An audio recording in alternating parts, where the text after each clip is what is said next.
more than 15 days থাকে তেতিয়াহ'লে বা 15 ডেজৰ লিমিট যদি ধৰি দিয়া আছে তেতিয়াহ'লে এটা গ্ৰেভিয়াছ হাৰ্ট বুলি কোৱা হ'ব। নেক্সট 117 মই কালি কৈছিলোৱে 103 আৰু 117 দুইটাৰ মিল এটা আছে যে কি মিল দুইটা প্ৰভিজনছ ৰিলেটেড উইথ মব লিঞ্চিং। 103 আছিলে যদি মব লিঞ্চিঙত কাৰোবাৰ ডেথ হৈ যায় মব লিঞ্চিঙত যদি কাৰোবাৰ ডেথ হৈ যায় তেতিয়াহ'লে 103 এপ্লিকেবল হ'ব। মব লিঞ্চিঙত কাৰোবাৰ যদি হাৰ্ট হয় আঘাতপ্ৰাপ্ত হয় তেতিয়াহ'লে 117 এপ্লিকেবল হ'ব। গতিকে 117 ভলণ্টিয়াৰলি কজিং হাৰ্ট আৰু তাতে ইনক্লুড কৰা হৈছে মব লিঞ্চিঙৰ প্ৰভিজনছটো আগত নাছিলে। মব লিঞ্চিঙৰ প্ৰভিজনছটো ইয়াত ইনক্লুড কৰা হৈছে আগত নাছিলে। সেকশ্যন 3 এণ্ড সাবসেকশ্যন 3 আৰু 4 ইনক্লুড কৰা হৈছে। আগৰ স্কিন একেই আছে voluntarily causing heart grievous heart. Whoever voluntarily causes heart, if the heart which intends to ensure causes or knows himself to be likely to cause the grievous heart, and if the heart which is causes is grievous heart is known as a voluntarily grievous heart. যদি এজন মানুহে জানি শুনি কাৰোবাক শাৰীৰিকভাৱে আঘাতপ্ৰাপ্ত কৰায় গুৰুতৰ আঘাতপ্ৰাপ্ত কৰায় তেতিয়াহ'লে সেইটো ভলণ্টিয়াৰলি গ্ৰেভিয়াছ হাৰ্ট বুলি কোৱা হ'ব। আৰু নতুন যি দুটা সাবসেকশ্যন আহিছিলে whoever commits an offense under subsection 1 in course of the commission of the causes any harm to a person which causes that person to be permanent disability or in persistent vegetative state which shall be punished with rigorous imprisonment. যদি ভলণ্টিয়াৰলি causing হাৰ্টৰ ফলত এজন মানুহৰ permanent disability মানে চিৰস্থায়ীভাৱে তেওঁৰ এটা disable হৈ গ'ল তেওঁৰ যিটো ডিজেবিলিটি অক্ষমতা সেই অক্ষমতাটো চিৰ জীৱনৰ কাৰণে থাকি গ'ল সেইটো কেতিয়াও কোনো ধৰণৰ মেডিকেল চাইন্সে কোনো ডক্টৰে সেইটো ঠিক কৰিব নোৱাৰিলে তেতিয়াহ'লে সেইটো পাৰ্মানেণ্টলি ডিজেবিলিটি বা যে তেওঁ ব্ৰেইনত আঘাতপ্ৰাপ্ত হোৱাৰ ফলত তেওঁ তেনেকুৱা ধৰণৰ পেৰালাইজ হৈ গ'ল বা বেলেগ তেনেকুৱা ধৰণৰ বেমাৰ হৈ গ'ল বা শাৰীৰিকভাৱে তেওঁ চিৰ জীৱনৰ কাৰণে তেওঁ ঘূণীয়া হৈ থাকিলে তেতিয়াহ'লে তাৰ পানিছমেণ্টটো হ'ব পাৰে ৰিগৰিয়াছ ইমপ্ৰিজনমেণ্ট সশ্ৰম যিটো কাৰাদণ্ড ৰিগৰিয়াছ ইমপ্ৰিজনমেণ্ট হ'ব shall not be less than 10 years 10 বছৰতকৈ কম নহয় rigorous imprisonment but which may extend to imprisonment for life which shall mean imprisonment for a remainder of person's natural life and life imprisonment হ'ব পাৰে rigorous imprisonment for 10 years আৰু maximum to হৈছে life imprisonment আৰু লগতে 4 to হৈছে group of 5 or more person acting in concert causes of grievous heart to a person on ground of race caste community sex place of birth language personal belief or any other similar ground মব লিঞ্চিঙত যিকেইটা প্ৰভিজনছ আছে সেইখিনি কোৱা হৈছে যদি 5জনতকৈ অধিক ব্যক্তিয়ে public প্লেচত কোনো ধৰ্ম জাতি ধৰ্ম বৰ্ণ এইবিলাক কাৰণত যদি সংঘৰ্ষৰ ফলত কোনো ব্যক্তি আঘাতপ্ৰাপ্ত হয় তেতিয়াহ'লে সেকশ্যন 117 আমি যিটো 4 সাবসেকশ্যন 4 মতে তেওঁক কি দিয়া হ'ব পানিছমেণ্ট দিয়া হ'ব punished with imprisonment of either deprivation for a term which may extend to 7 years 7 years or কাৰণে punishment হ'ব and so be liable to fine আৰু লগতে ফাইন থাকিব এইটোৱে মই আকৌ ইয়াত ৰিপিট কৰিছোঁ যে মব লিঞ্চিঙৰ কাৰণে যিহেতু আমি মব লিঞ্চিঙৰ বহুতকেইটা উদাহৰণ আমি অসমতো আছে কাৰ্বি আংলঙৰ অভিজিত নীল তেওঁলোকৰ কথা গম পাওঁ ৰিচেণ্টলি যোৰহাটৰ ঘটনাটোৰ কথা গম পাওঁ গতিকে বা ভাৰতবৰ্ষৰ অন্যান্য পাৰ্টতো তেনেকুৱা ধৰণৰ ঘটনা ঘটি আছে সেইকাৰণে এই ছেকশ্যনটো ইনক্লুড কৰিব লগা হয় আৰু লগতে হাৰ্টৰ কাৰণে হ'ব ছেকশ্যন 117 আৰু যদি ডেথ হয় 103 ছেকশ্যন 103 এপ্লিকেবল হ'ব মব লিঞ্চিঙৰ কাৰণে ইয়াত এটা ইলাষ্ট্ৰেশ্যন দিয়া হৈছে a intending knowing himself to be likely permanently disfigure Jed's face gives Jed's a blow এ জানি শুনি আৰু ইণ্টেনশ্যনেলি যদি জেডৰ মুখত এনেকুৱা এটা খোচা দিয়ে খোচাৰ ফলত তেওঁৰ কি হৈ গ'ল মুখত ডিছফিগাৰ বা ডিছলোকেট হৈ গ'ল তেতিয়াহ'লে সেইটো কি বুলি কোৱা হ'ব voluntarily causing hurt and permanent vegetative state and punished with imprisonment of rigorous for a term which may 10 years already কৈ দিলোঁ আৰু grievous heart 5 or more person race, caste, sex, place of birth, language, personal belief or any other ground, its members shall be guilty of the প্ৰত্যেকজন মেম্বাৰে হ'ব অকল ইয়াত এজন দুজন কথা নাই 5 জনতকৈ যদি অধিক ব্যক্তি তাত সেই সংঘৰ্ষত জড়িত হৈ থাকে প্ৰত্যেকজন মেম্বাৰৰ কাৰণে পানিশমেন্ট হ'ব imprisonment of either description of 7 years or imprisonment আৰু লগতে ফাইন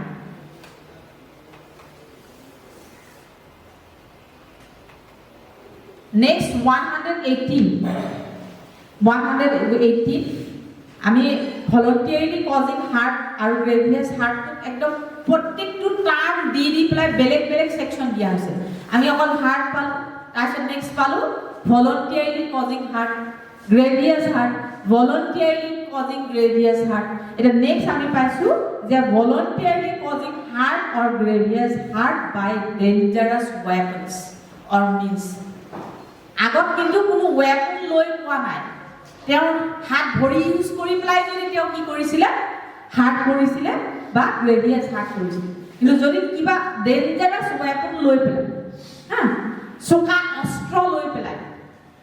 অস্ত্ৰ যেটো অস্ত্ৰ ইউজ কৰিলে এজন মানুহৰ মৃত্যু হ'ব পাৰে বা হাৰ্ট হ'ব পাৰে তেনেকুৱা ধৰণৰ ওয়েপন ইউজ কৰি পেলাই যদি কাৰোবাক হাৰ্ট কৰে তেতিয়াহ'লে এই সেকশনটো আহিব আগত আছিল যে উইদাউট ওয়েপন নিজৰ হাত ভৰি ইউজ কৰি পেলাই কাৰোবাক হাৰ্ট কৰিছে কাৰোবাক গ্ৰেভিয়াস হাৰ্ট কৰিছে কিন্তু কিবা মিন্স কিবা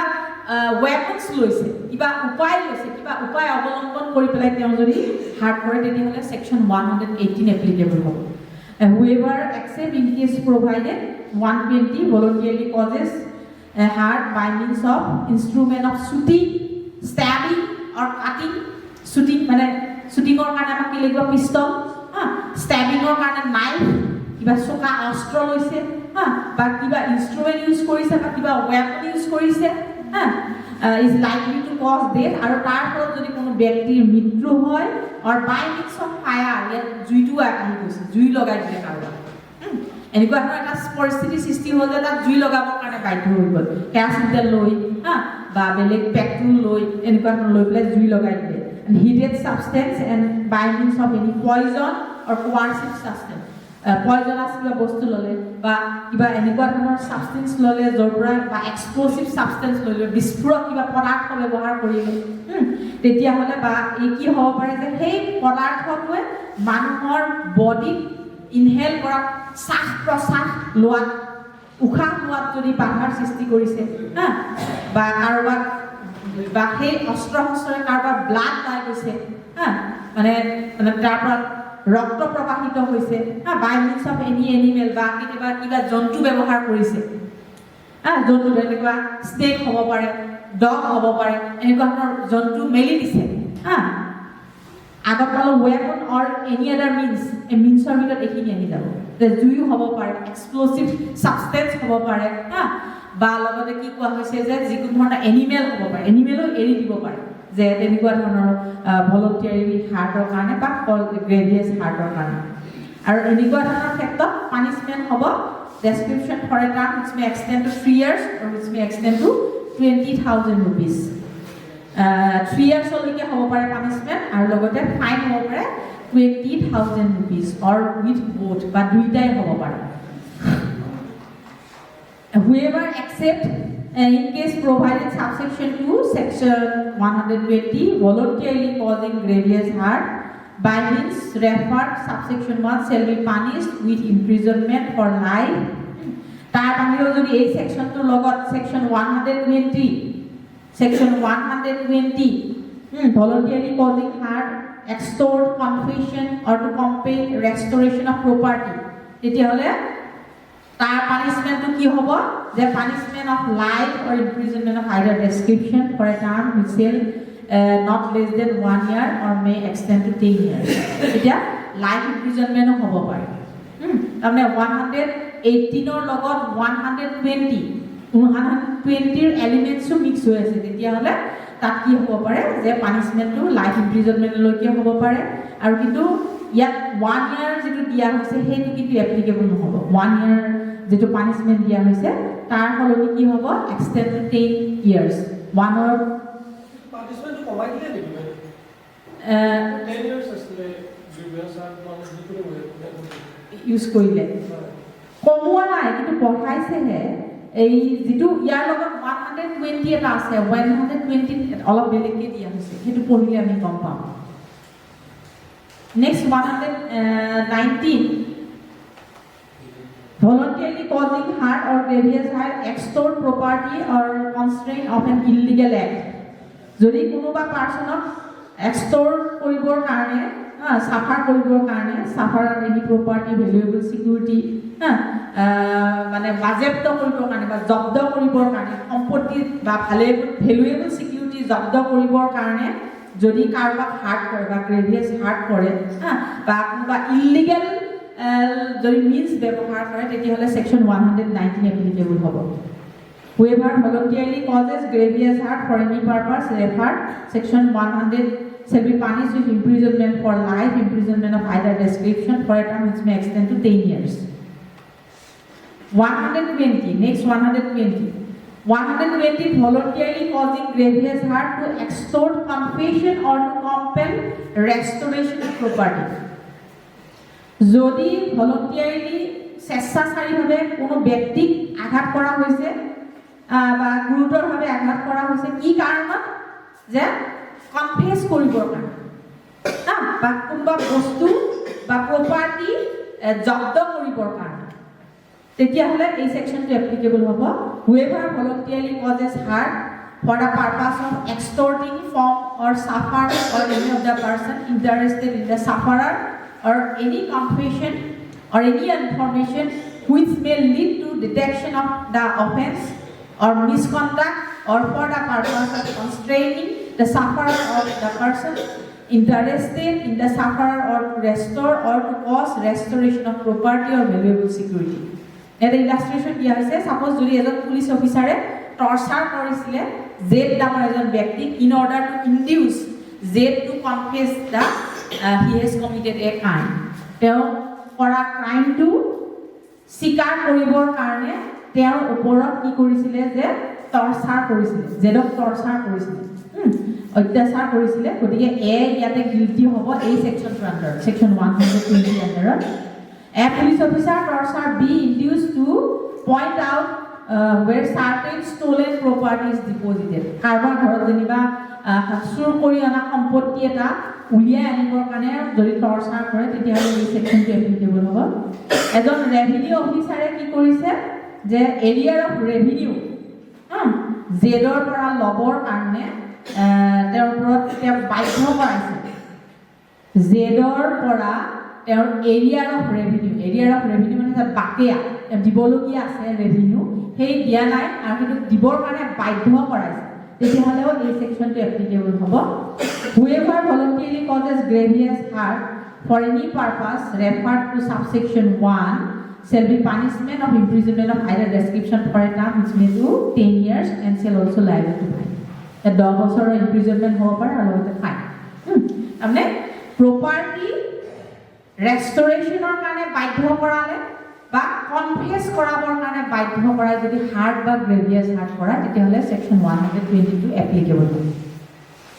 এইটো আমি ইয়াৰ আগৰ সেকশনটোৰ লগতো পাইছিলো সেকশন 118 ৰ লগত ডেঞ্জাৰাছ ওয়েপন ইউজ কৰিছে যেনিবা ষ্টলেন প্ৰপাৰ্টি বা property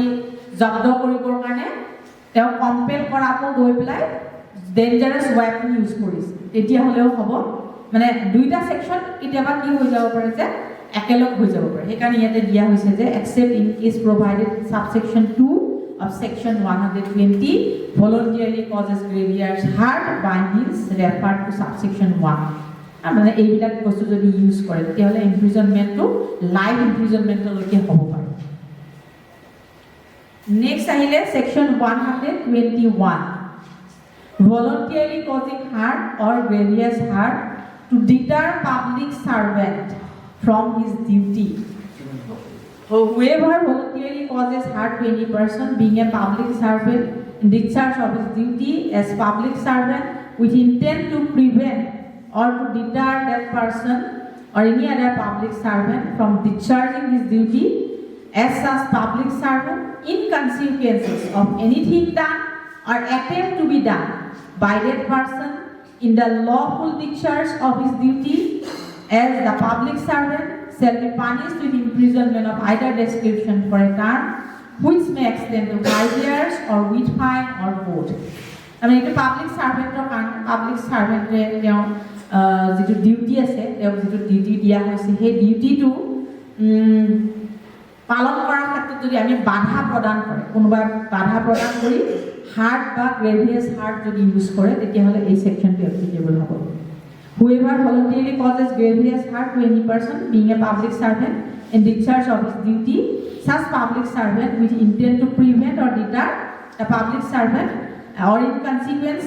anything done attempt to be done by that person to be lawful discharge as his duty as such public servant shall be punished with imprisonment of either description for a term which shall not be less than 1 year যদি তেওঁৰ ডিউটিটো lawful duty আছিলে তেতিয়াহ'লে পানিশমেণ্টটো হ'ব 1 year which may extend to 10 years 10 years লৈকে হ'ব পাৰে